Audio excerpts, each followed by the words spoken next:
يا حمدان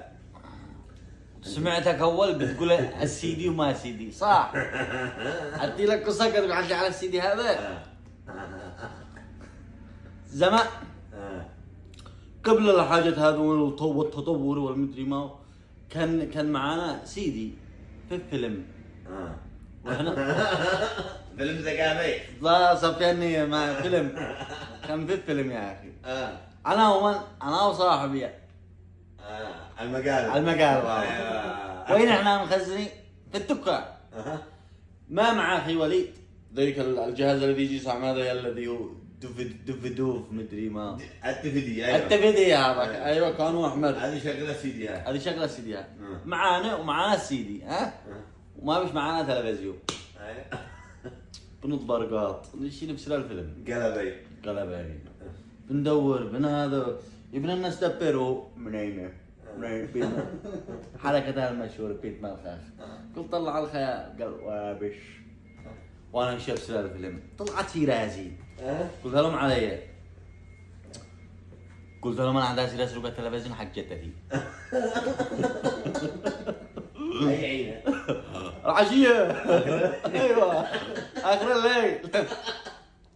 قالوا جدتي هذه في بيتنا الثاني قلت لهم ما عليكم كان قعدت من جبا جارنا للجبا حقنا يا غالي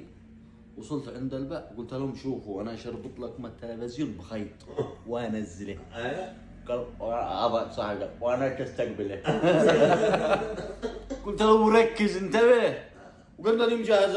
في الجبا معانا اخذ معانا كل حاجه تخيل يا غالي كان الباب حق الجبا بدسميس تفعل هكذا ويفتتح ما بشوت تسميس معي جيت ادور ما بشو ما به الجنبي حقي جلست كذا انغبش مع الجنبي كان يطلع صوت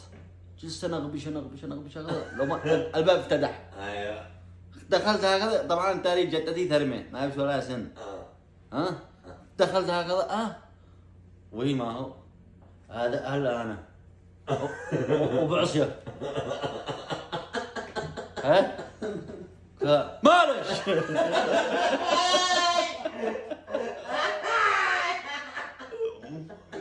قلت له مالش قال يا عويا كبدي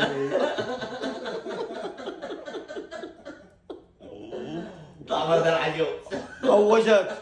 انا ما قلت ماتت جدتي ماتت هربت من الدرج خرجت وصاحبي بيت ملخا وين السالفه شو؟ كنا قد جدتي ميتة في الدرج